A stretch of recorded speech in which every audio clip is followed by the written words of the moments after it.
Ahoy, hoy, gang. If this is your first time with us, welcome. And if you're joining us from a previous video, hey, we love to see it, and I hope you're doing well. Finally, after this weird religious hiatus, we're back. I get it, it's sports season, you don't want to undercut your premieres, and it's been a wait. It's been a minute since we got New American Dad, and here it is. We're back. Yeah. So, was it worth the wait? Well, there's only one way to find out, and 3 questions that must be asked. What worked? What failed? What goat nappings will be curtailed? Who knows what you're gonna get when we review Idle Threat?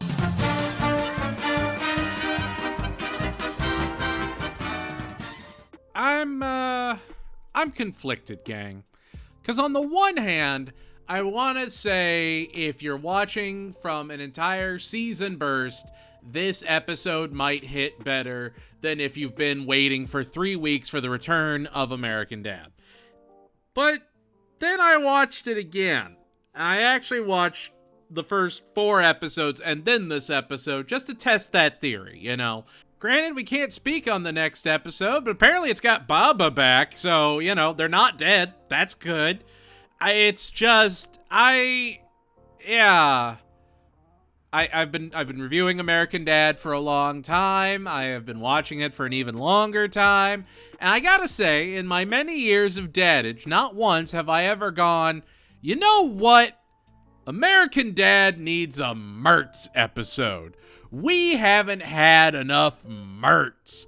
Mertz is gonna be the answer to why this episode works. And sure enough, this episode is a Steve and Mertz episode. It's the last church fair of the summer, so everyone's doing their own things. You know, Francine is going for a smokier lip and goes through progressively more smoky makeup. Stan wears more and more revealing clothing until he's basically naked. Haley's obsessed with a petting zoo goat in the most uncomfortable way imaginable.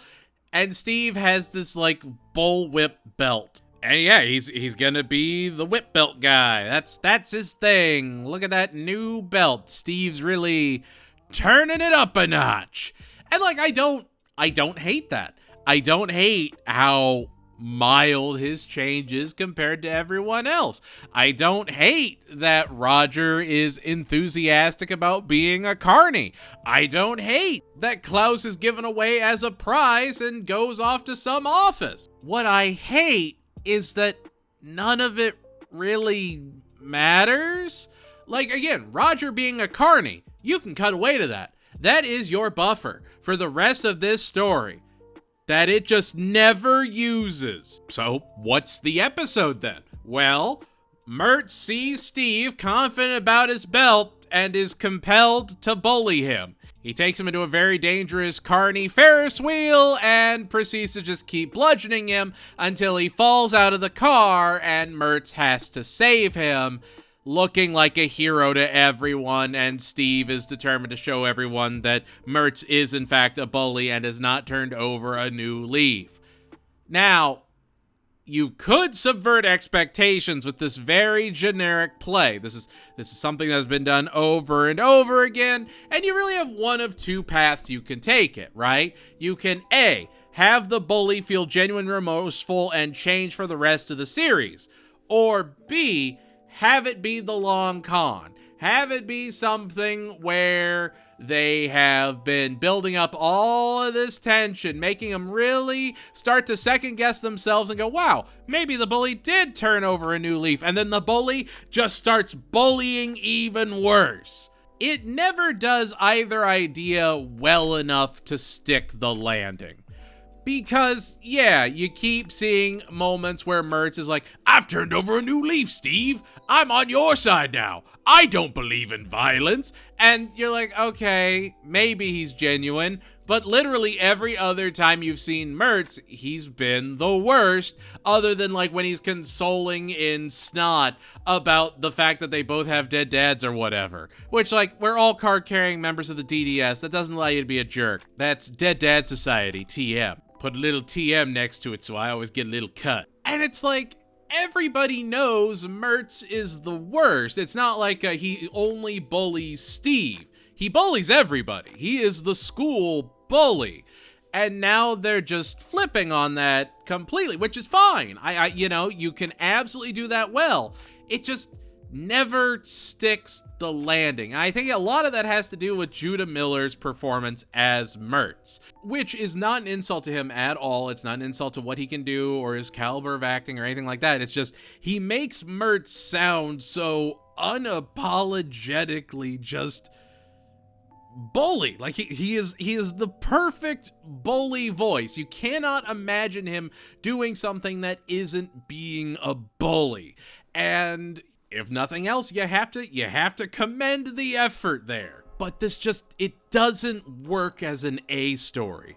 You could do this very, very effectively as a B story, but it does not have the weight of an A story. It doesn't pull you in for 23 minutes. It doesn't keep you hooked. And it really needs some kind of buffer, some kind of B story to pull you back and go, hey, come back. Remember this? Remember the Haley goat thing? Remember Roger being a carny? Oh, shenaniganery. There's no shenanigans to be had.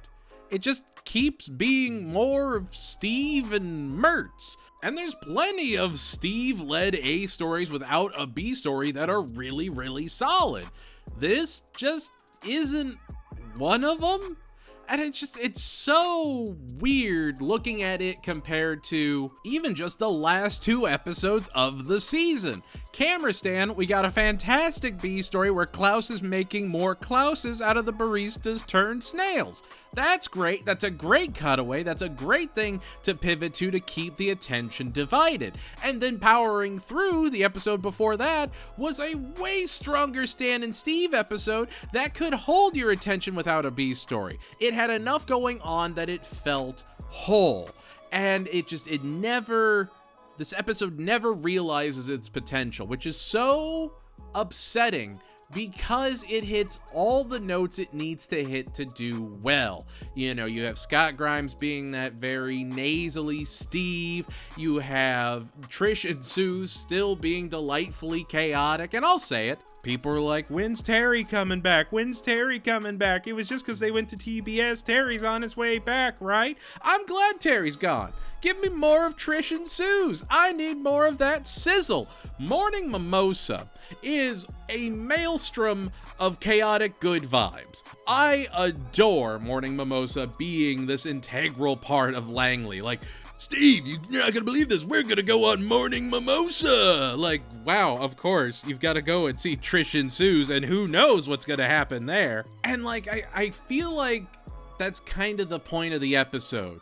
Is Haley's being weird about a goat, Francine is going just full, as dark as possible makeup until she's looking like she's getting ready to don the Batman helmet, and everybody's doing these really weird things, and then it's just Steve trying to prove that Mertz the bully is still in fact a bully, and then Mertz reveals that he's developed long-term bullying so he can do even more damage over a longer period of time. Yup.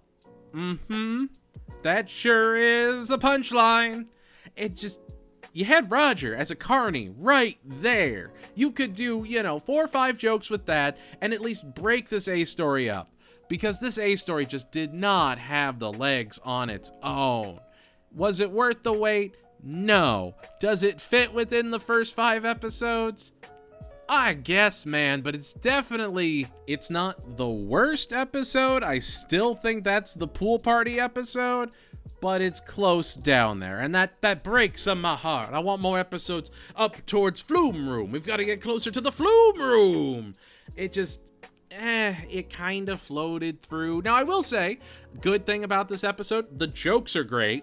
The Klaus stuff is probably some of the funniest Klaus stuff of the season. Love that end Finding Nemo joke. That was terrific. the few times we do get Roger are great. And I mean, again, look at what's happening with American Dad. They're going out of the house. They're not at the CIA. They're at a fair this time. They're at the church fair. Like they are going to different locales. They are experiencing new things. Steve played D&D in a basement. They are not being conservative with their backdrops. They are not holding back for the sake of lazy writing or lazy narrative. And I do still appreciate that. I do appreciate that they're going outside of the traditional areas the family would go to, which should not be a compliment. That should be a gimme for any show. And yet here we are. It's an okay episode. Not the best. Not the worst. You're not going to feel disgusted by it. You're not going to absolutely hate it. But I strongly doubt it's going to be anyone's favorite anytime soon. Idle Threat is a Nemo launching 6 out of 10.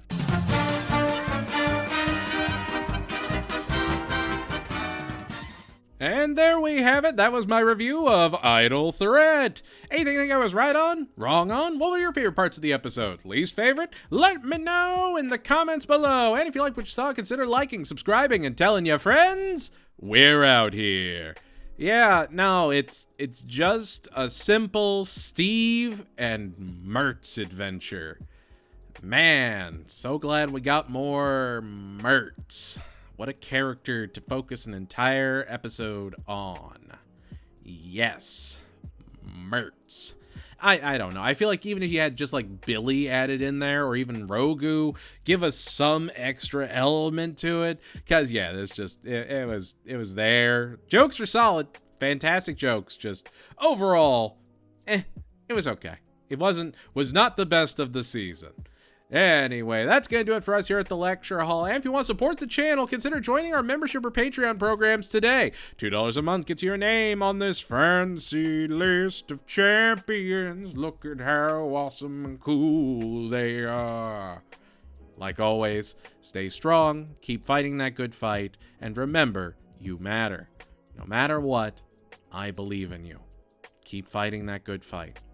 A rising tide lifts all ships, and I can feel one hell of a wave a-coming.